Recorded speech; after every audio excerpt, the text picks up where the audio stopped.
공기업은 공기업으로서의 꼭 흑자만이 절대 가치가 아니에요. 지고지선의 가치가 아닙니다. 아니에요 지금. 왜 답을 제대로 안 하십니까? 무슨 전문성이 아니 무슨 답을 안 계세요. 합니까? 계세요. 무슨 답을 안 합니까 제가? 답변 드리고 있지 않습니까? 이준석 위원님 통 크게 잘 참으셨습니다. 민영삼 증인 네, 여기 무슨 자리입니까?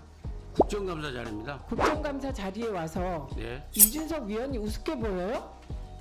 국회의원이 우습게 보여요? 그렇게 생각하지 않습니다. 그런데 왜 그런 태도를 하십니까? 제 태도가 어때서 그렇습니까? 지금도 똑같습니다. 지금도 네, 아니 왜 저 하기 전에 자꾸 싸우셔가지고 리듬을 깨십니까 이렇게? 아니 지금 이준석 위원님 발언 시간 드렸는데 그러면 두 사람을 지금 동시에 일타 쌍피로 네 지금 저희가 한 대씩 맞은 겁니다. 이준석 위원님 질의해 주십시오. 네, 감사합니다 위원장님. 그 기업신당 경기화성을 이준석입니다. 우리 김태기 부위원장님, 제가 일전에도 그 방송 광고 시장 관련해 가지고 지금 방송사들이 굉장히 어려운 상황이다. 그래서 방통위 차원에서도 이거 대책 마련에 국회가 공조했으면 좋겠다 말씀드린 거 기억나시죠? 그 일환으로 오늘 방송 광고에 대해서 얘기 말씀드릴 텐데요. 부위원장님한테는 이따 오후에 질의 드리도록 하고요. 우선 그 민영삼 사장님께 질의 좀 드리겠습니다. 예, 우선 코바코 사장 임명되신 거 뒤늦게 축하드립니다. 예. 그 코바코 사장 임명될 때 보통 이런 자리는 둘 중에 하나, 이제 역관제의 결과이거나 아니면 전문성을 인정받거나 둘 중 하나일 텐데 본인은 어떤 케이스라고 생각하십니까? 솔직히 본 의원은 뭐 역관제 나쁘지 않다 생각합니다. 저는 그 이준석 의원님의 그런 구분에 대해서 동의할 수 없고요. 예. 저는 적법한 절차와 규정에 따라서 저는 이 자리에 왔다고 생각을 합니다. 자, 그러면은 본인이 결국에는 지원서에 지원하실 때 몇 대 몇으로 경쟁하셨죠? 4대 1로 알고 있습니다. 그 중에서 두 분은 코바코 경력자시죠? 그건 잘 모르겠습니다. 다른 분들은 저는 잘 모르겠습니다. 예, 아마 그분들은 조금 더 업무에 전문성이 있는 분들일 거고, 민영삼 사장님의 지원서를 보시면은 운영 방침이나 주요 사업 계획을 보면은 운영 방침에는 윤석열 정부의 국정 철학을 충분히 이해하고 있다라고 하셨는데 윤석열 정부의 국정 철학이 뭐죠? 그건 그 정부 정책에 다 구현되는 걸로 보는데요.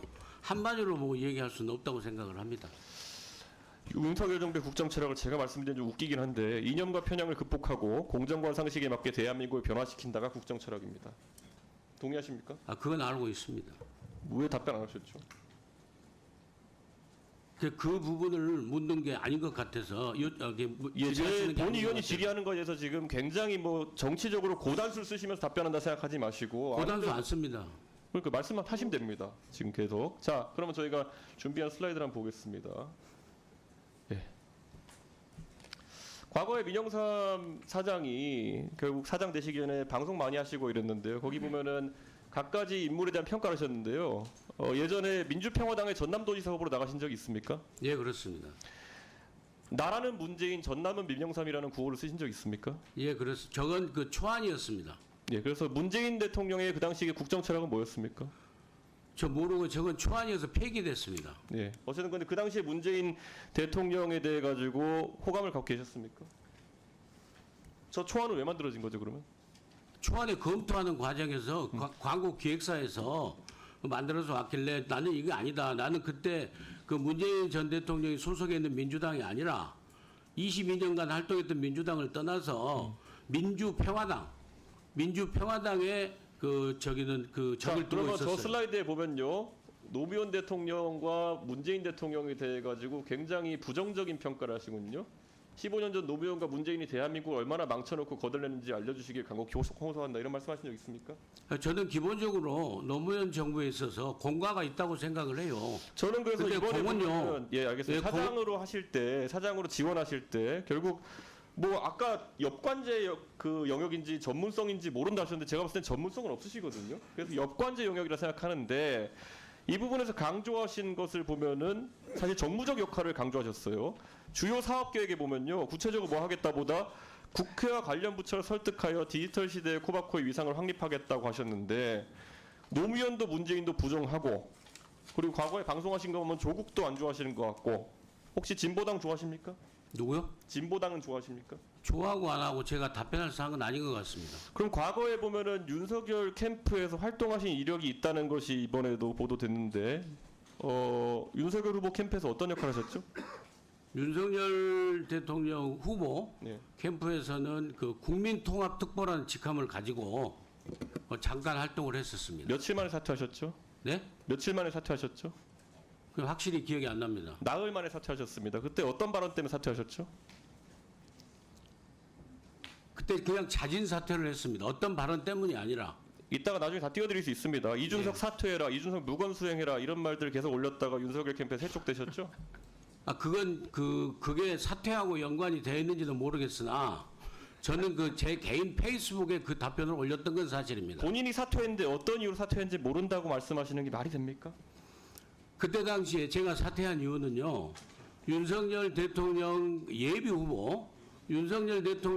후보가 원만하게 활동을 할 수 있도록 그 캠프에 그러니까 그 조직 활동을 이따가 위해서 제가 띄워드릴게요, 자진 여기까지. 사퇴한 거예요. 이따 띄워 이렇게 사고 쳐놓고 그다음에 사퇴하신 건데 그런데 그 이력이 지금 사실 바탕으로 해가 정무적 역할 하시겠다 그러면은 노무현 문재인도 부정하고 개혁신당하고 이준석도 싫어하고 조국 대표도 별로 안 좋아하시는데 방송 보면은 그럼 누구랑 정무적 역할 하시려고 하시는 겁니까? 무슨 최근에 그럼 말씀인지 한동훈 당대표에 대해 얘기한 거 보면은 당대표 하려고 알랑방귀 끼고 거짓말한다 위선자 이렇게 말씀하셨는데 누구를 설득해가 정무적 역할 하시겠습니까? 무슨 말씀하는지 저는 이해를 할 수가 없습니다. 다 띄워드릴까요? 이해를 할 수가 없습니다. 저는. 답변 못 하시겠죠. 정무적 역할 하시겠다 그랬는데 모든 정치 지도자를 비난했으니까 지금 뭐 역할 할 수 있는 게 없잖아요. 그거하고 코바코 업무하고 무슨 상관이 있습니까? 업무에다가 정무적 역할 하신다고 아니, 쓰신 내가 거잖아요. 전문성 그럼 한번 따져볼까요? 코바코는요. 방송 광고 관련해서 어떤 전문성 있으십니까? 코바코는요. 기본적으로 어떤 회사냐면은요. KBS하고 MBC를 비롯한 방송 광고 판매 회사예요. 기본적으로 광고 회사도 아니고 광고 기획사도 아니고 그러니까 무슨 전문성 언론사도 있으시냐고요. 아니고 그러니까 방송 광고를 판매하는 그러니까 그게 무슨 이런 영업 전문성이 활동을 하는 있으시냐고요. 그 조직체를 잘 관리하는 게 가장 자, 중요한 그럼 전문성이에요. 기업을 경영하시고 관리하시는 걸 또 그럼 잘한다고 주장하시는 건가요? 그건요 하루아침에 증명될 수 없잖아요. 앞으로 제가 재직하는 동안에 뭘 쓰시고 뭐 때문에 되신지도 모르시는 거잖아요. 재직하는 그러면은. 동안에 성과로서 예. 저는 증명된다고 봅니다. 코바코가 지금 뭐 이번에 자료 갖고 오신 거 보면은 당기 순이익이 163억 적자인데 사실 그러면 여기 대해서 경영 전문가시면 한번 말씀해 보세요. 어떤 걸 해야 됩니까? 그 장기적인 계획과 단기적인 계획이 있는데요. 예. 그 적자라는 것은 그 일반 기업처럼 사기업이면은 무조건 흑자를 내야 되겠죠. 최대한 흑자를 내야 이렇게 되겠죠. 말씀하시니까 그렇지만은 예전에 우리 공기업은 지적하셨지만은 공기업으로서의 꼭 흑자만이 절대 가치가 아니에요. 지고지선의 가치가 아닙니다. 방송하시는 게 아니에요 지금. 왜 답을 제대로 안 하십니까? 무슨 전문성이냐? 아니 무슨 답을 안 계세요. 합니까? 계세요. 무슨 답을 안 합니까 제가? 무슨 전문성이냐? 답변 드리고 있지 않습니까? 자, 이준석 위원님 질의 끝나셨습니까? 추가 질의하시고요. 이준석 위원님 통 크게 잘 참으셨습니다. 민영삼 증인 네, 여기 무슨 자리입니까? 국정감사 자리입니다. 국정감사 자리에 와서 네, 이준석 위원이 우습게 보여요? 국회의원이 우습게 보여요? 그렇게 생각하지 않습니다. 그런데 왜 그런 태도를 하십니까? 제 태도가 어때서 그렇습니까? 지금도 똑같습니다. 지금도 네,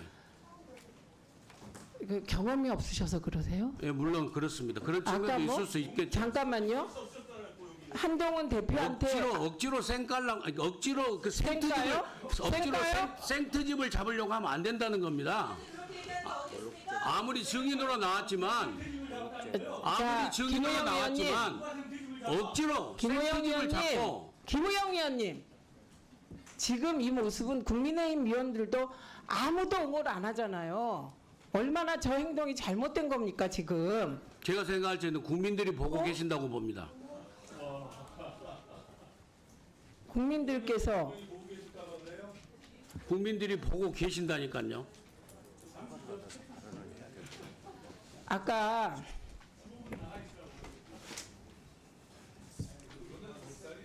아니 근데 박충건 의원님 옹호해 보세요. 저 태도. 아니 지금 잠깐만요.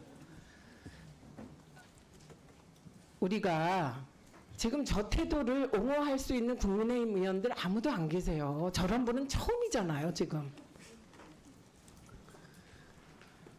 처음이잖아요. 그리고 이준석 위원님이 굉장히 잘 참으셨습니다. 예, 그리고 지금 김우영 위원님이 그걸 문제 제기하는데 거기에 대해서 김우영 위원님에 대해서 문제 제기를 하면 그건 증인을 옹호하는 것이죠. 그래서 지금은 그런 상황이 아닙니다.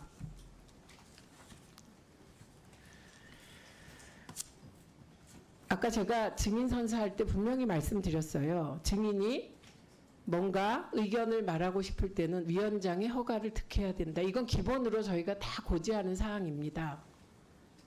그런데 제가 지금 이준석 위원과 민영삼 증인의 질의응답 과정에서 저로서는 이준석 위원께서 어떻게 저렇게 참으시지?